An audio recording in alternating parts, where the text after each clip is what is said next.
Assalamualaikum warahmatullahi wabarakatuh. Selamat pagi, siang, dan malam semuanya. Perkenalkan, nama saya Muhammad Sadam Husaini. Saya adalah mahasiswa Pendidikan Bisnis Fakultas Ekonomi dan Bisnis pada tahun 2026 yang mana sekarang mengenyam di semester 7. Saya berasal dari Universitas Negeri Jakarta.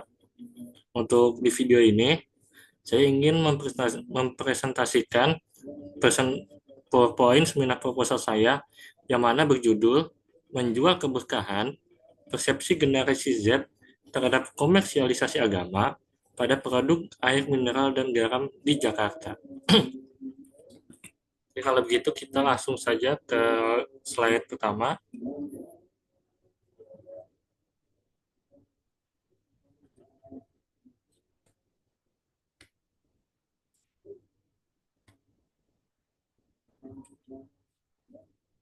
Yang pertama ini adalah latar belakang. Di seperti ini, agama pada dasarnya merupakan seperangkat keyakinan dan nilai yang menuntun cara hidup manusia. Menurut Durkheim di tahun 2011, agama berfungsi mengikat individu dalam suatu kesadaran kolektif yang menjaga keteraturan sosial serta memberikan pedoman moral bagi pemeluknya. Dalam kehidupan sosial, agama berperan sebagai penenang batin, menjaga tatanan moral, serta membantu manusia membedakan yang baik dan buruk.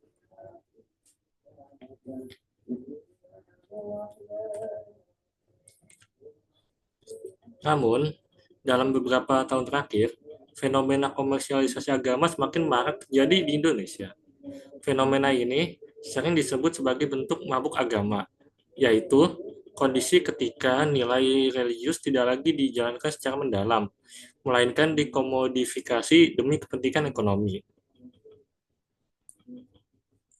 Dan di komersialisasi agama ini, yang paling disoroti adalah tentang keberkahan, yang mana berkah itu seharusnya adalah kebaikan yang memberi dampak positif bagi diri sendiri maupun lingkungan sekitar. Keberkahan ini sejatinya tidak bersifat material dan tidak dapat diukur dengan keuntungan duniawi, karena ia berkaitan dengan keikhlasan, makna, serta hubungan seseorang dengan Tuhannya.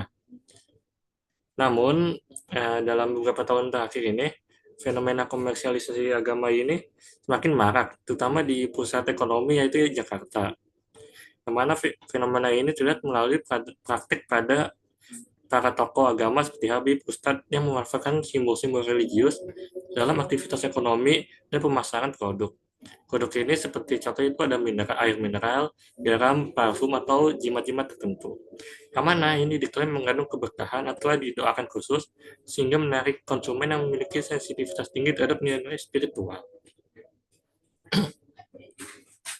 Fenomena ini menjadi semakin menarik ketika dikaitkan dengan generasi Z atau Gen Z, di mana generasi ini dikenal kritis, rasional, dan memiliki akses luas terhadap informasi digital.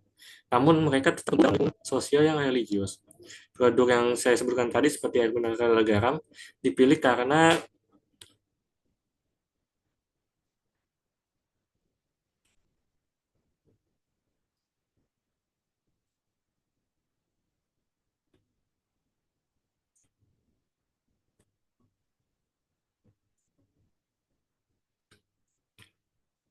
dipilih karena keduanya merupakan kebutuhan dasar yang mengalami pergeseran makna menjadi simbol spiritual melalui klaim seperti air doa, air ruqyah, atau garam tarak bala.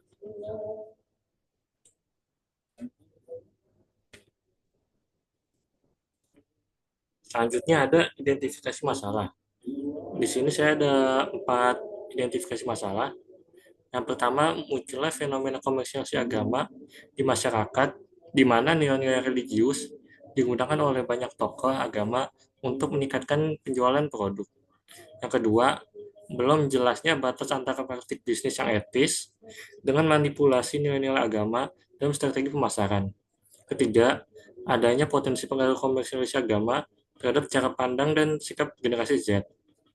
Keempat, minimnya penelitian yang mengkaji persepsi generasi Z terhadap fenomena ini dari sudut pandang etika bisnis dan perilaku konsumen.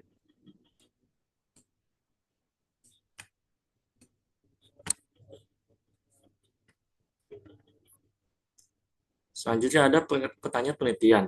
Yang pertama, bagaimana persepsi Gen Z di Jakarta terhadap fenomena komersialisasi agama yang muncul melalui produk air mineral dan garam yang diklaim mengandung keberkahan. Kedua, faktor apa saja yang mempengaruhi cara pandang dan sikap generasi Z terhadap praktik pemasaran yang memanfaatkan simbol-simbol religius tersebut. Ketiga, bagaimana implikasi fenomena komersialisasi agama terhadap pemahaman generasi Z tentang etika bisnis dan nilai-nilai religius di lingkungan masyarakat urban Jakarta. Selanjutnya ada tujuan penelitian. Yang pertama, mengidentifikasi persepsi generasi Z terhadap klaim keberkahan, didoakan atau berenergi spiritual pada produk air mineral dan garam mineral di Jakarta. Kedua, mengidentifikasikan alasan sosial, budaya maupun pengalaman pribadi yang mempengaruhi generasi Z dalam memutuskan apakah mereka menerima atau menolak. Yang ketiga, memberi gambaran mengenai implikasi fenomena komersialisasi agama terhadap perilaku konsumen muda dan etika pemasaran di Jakarta. Jadi ada manfaat penelitian. Yang pertama, manfaat teoritis, yaitu untuk memperkaya kajian ilmiah di bidang pendidikan bisnis, ke konsumen, dan etika pemasaran. Yang kedua, manfaat bagi pelaku bisnis, yang mana ini sebagai bahan pertimbangan dalam merancang strategi pemasaran yang tetap etis. Manfaat bagi generasi muda, yaitu menumbuhkan sikap kritis dalam menilai produk yang mengatasnamakan agama. Manfaat bagi pemerintah, menjadi masukan dalam merumuskan kebijakan terkait praktik promosi produk religius. Dan kita masuk ke bab 2, yang mana ini adalah konsep yang diteliti. Pertama itu ada pengertian agama itu sendiri.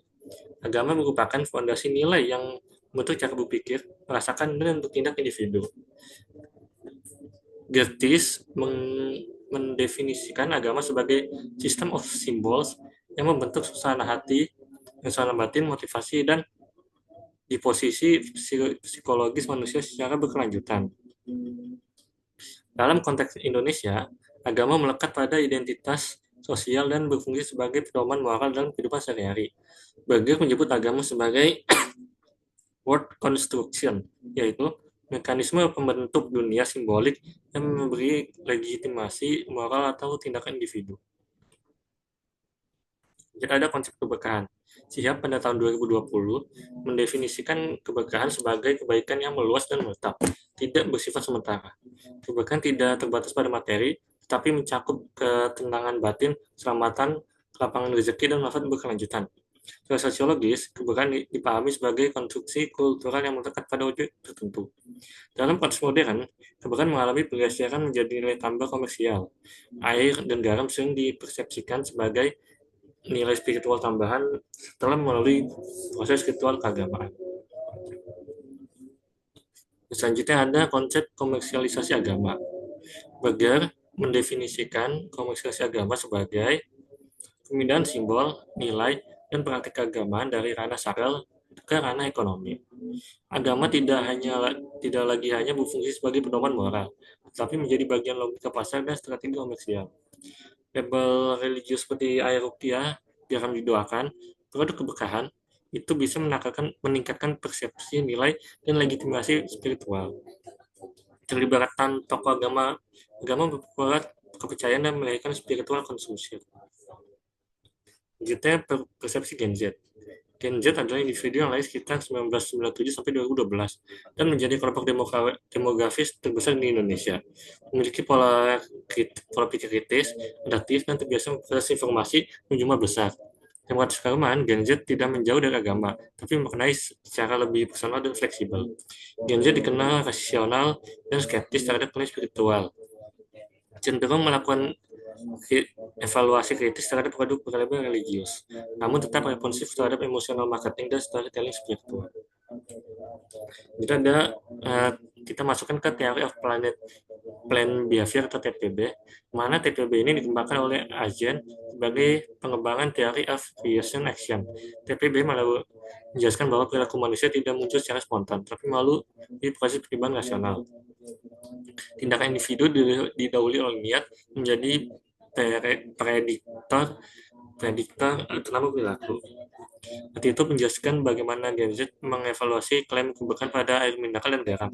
Subjektif norm mencerminkan pengaruh keluarga, lingkungan sosial, serta tokoh agama. Perceived behavior control menjelaskan kemampuan Gen Z memverifikasi informasi, mengecek kredibilitas, dan mengambil keputusan secara independen. Nah, berikut adalah beberapa pernyataan terdahulu yang saya teliti. Itu ada pertama tentang pengaruh sosial dari Fitria and Zulkarnain. Kedua ada Dewi dan Kurniawan. Judulnya bisa kalian lihat di sini.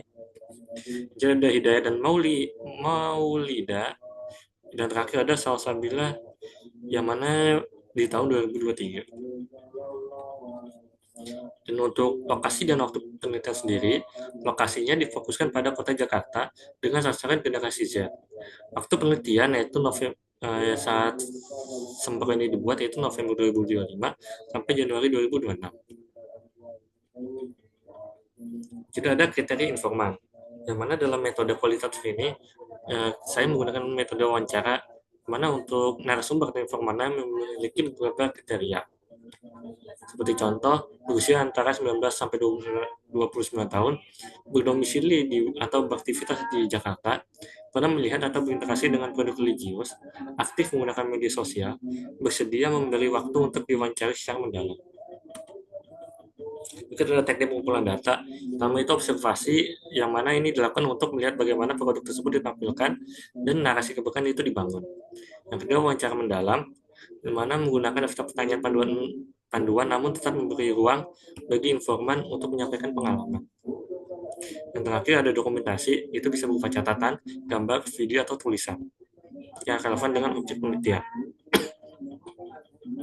Yang berikut ada validitas dan reliabilitas data. Pertama ada credibility yang menekankan pada sejauh mana data yang diperoleh itu benar-benar. Yang kedua, sejauh mana hasil penelitian dapat diterapkan pada konsep lain yang serupa. Ketiga, memastikan bahwa seluruh tahapan penelitian dilakukan secara sistematis dan terdokumentasi. Yang terakhir, confirmability, memastikan sejauh mana hasil penelitian bebas dari bias pribadi peneliti. Yang selanjutnya ada teknik olah data, yang mana kondensasi data peneliti mengolah data mentah berupa hasil wawancara tentang lapangan itu serta hasil observasi produk religius. Bagian data peneliti menjanjikan dalam bentuk yang lebih terorganisir dan lebih mudah dipahami. Yang terakhir ada penarikan kesimpulan dan verifikasi. Menarik kesimpulan sementara dan kemudian diverifikasi secara berulang hingga diperoleh kesimpulan final yang kuat. Oke, mungkin sekian dulu untuk presentasi dari teks dari seminar proposal saya yang berjudul Menjual Keberkahan, Persepsi Generasi Z terhadap Komersialisasi Agama pada Produk Air Mineral dan Garam. Untuk selebihnya, jika ada kurang atau kesalahan, harap dimaklumi. Kurang lebihnya mohon maaf. Wassalamualaikum warahmatullahi wabarakatuh. Selamat siang, pagi, dan malam semua.